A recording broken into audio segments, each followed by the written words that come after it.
Maraming kaugalian ang mga Pinoy sa pagdiriwang ng Pasko. Nariyan ang palitan ng regalo, pagkumpleto ng simbang gabi at iba pa. Pero para sa mas nakararaming Pilipino, ano nga ba ang pinakamahalaga sa pagdiriwang ng Pasko? Yan ang inalam ni Sue Jean Kim.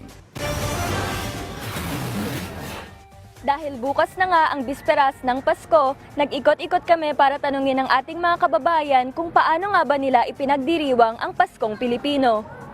Si Ofelia, kasama ng kanyang pamilya, magdaraos lang ng munting handaan bukas para sa kanilang Noche Buena. Ang mahalaga raw para sa kanila ay ang pagtitipon at pagsasama nila. Simple lang po, yung sama-sama kaming mag-anak, tapos ito simpleng pasyal dahil meron kaming atin ng event. Konting salad, fried chicken, yung kumbaga mapagsasalo-saluan ng mga pamilya. Si Alan naman, pinaka-inaabangan ang Noche Buena tuwing Pasko. Yun nga lang, may trabaho raw siya bukas. Yung Noche Buena po kasi marami pong pagkain. Masaya naman po, maraming tao at marami po mga nakakausap. Ang estudyante namang si Fiona, katatapos lang ng Christmas party sa kanilang paaralan. Ngayon, kasama na niya ang kanyang pamilya at humihirit siyang makatanggap ng bagong cellphone.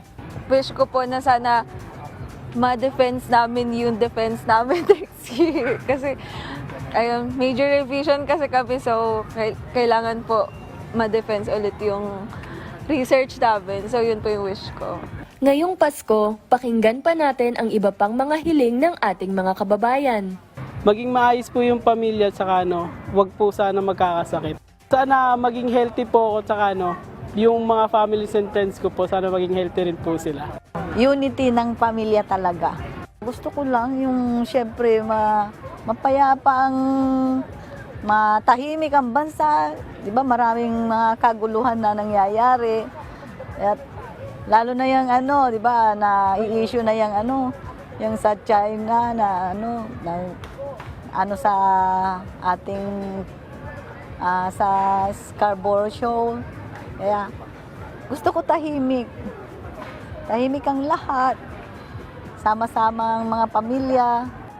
Mapas sa trabaho man o sa bahay ang selebrasyon, ang importante tayo ay nagmamahalan at nagbibigayan. Sue Jean Kim, para sa Bayan.